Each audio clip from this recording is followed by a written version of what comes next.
Welcome to 10.1 Exponential Functions. We're going to graph exponential functions and solve exponential equations. So let's start with what an exponential function is. They're in the form y equals a times b to the x, where a is the initial amount and a does not equal 0.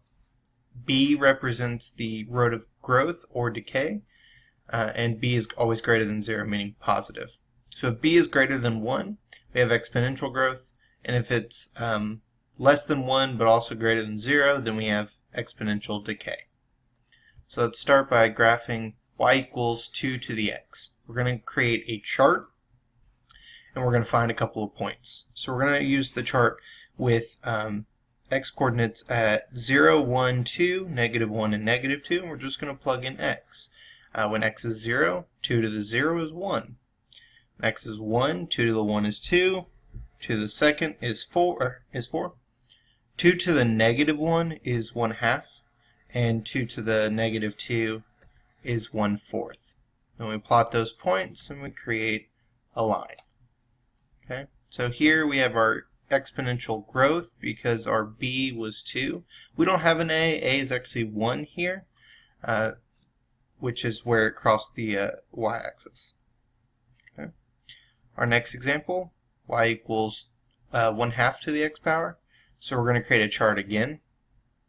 1/2 to the 0 is 1, 1/2 to the 1 is 1/2, 1/2 to the 2 is 1/4, 1/2 to the -1 is 2, 1/2 to the -2 is 4. Okay. Then we plot those points again and create our exponential decay because 1/2 was less than 1.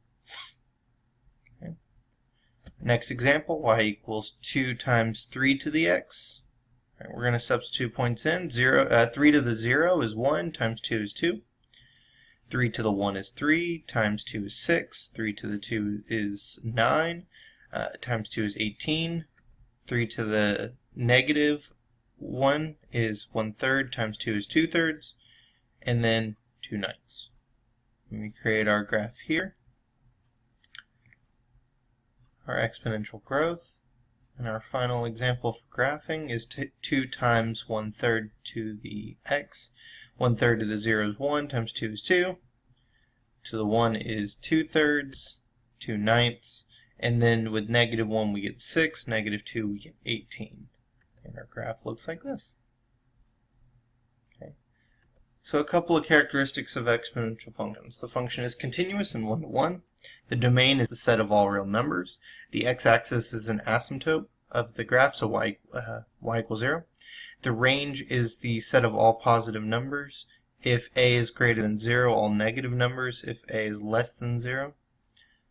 The graph contains the point 0a, which is the y-intercept. And then the graphs of y equals a times b to the x and y equals a times 1 over b to the x are reflections across the y-axis.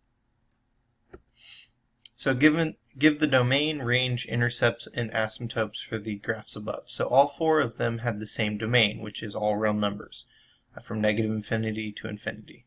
For the range, it went from 0 to infinity, where we don't touch 0. Our asymptotes were also all the same for all 4 graphs. It was just y equals 0, the x-axis. But the intercepts were different. There were no x-intercepts for any of the graphs. The y-intercept for number 1, 2 was 1, because a was 1. And for 3 and 4, it was 2, because our a was 2. The first question and the third question were exponential growth. That was because our b was 2 and 3, so they were greater than 1. For numbers 2 and 4, it was exponential decay because our b was 1/2 and 1/3, which was less than 1. All right, our next type of example, we're going to identify each function as linear, quadratic, or exponential. Y equals 3x squared, that is quadratic because our exponent is 2. b, y equals 4 times 3 to the x is exponential because our variable is our exponent. C, this is linear because our exponent is 1. and d is exponential decay because our exponent is x and we got a fraction there. Okay.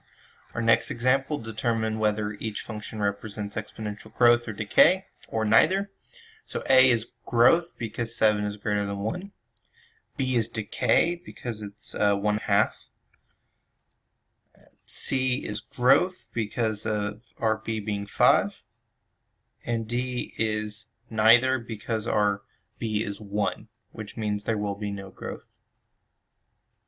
Our final examples ask us to write exponential functions that pass through the given points. So first we have the y-intercept. So our y-intercept is 3, a is 3, so we can write that out. We don't know our b, and then we got y next. So y equals 3 times b to the x. To solve for b, we substitute in our coordinate point -1, 6. -1 is our x, 6 is our y. So 6 equals 3 times b to the -1. To the -1 power just means make it a fraction, so this is 1 over b. We're going to divide by 3 to get 2. Equals 1 over b, so we get 2b equals 1, so b equals 1/2. So our equation is y equals 3 times 1/2 to the x. For this one, our y-intercept is -18, so that's our a. We're solving for b, we plug in -2 and -2. So we are going to divide by -18, which gives us +9. And this is 1 over b squared. If we cross multiply here, we get b squared equals 9, so b equals 3. So this is y equals -18 times 3 to the x. All right, good luck with the practice, and make sure to email us if you have any questions.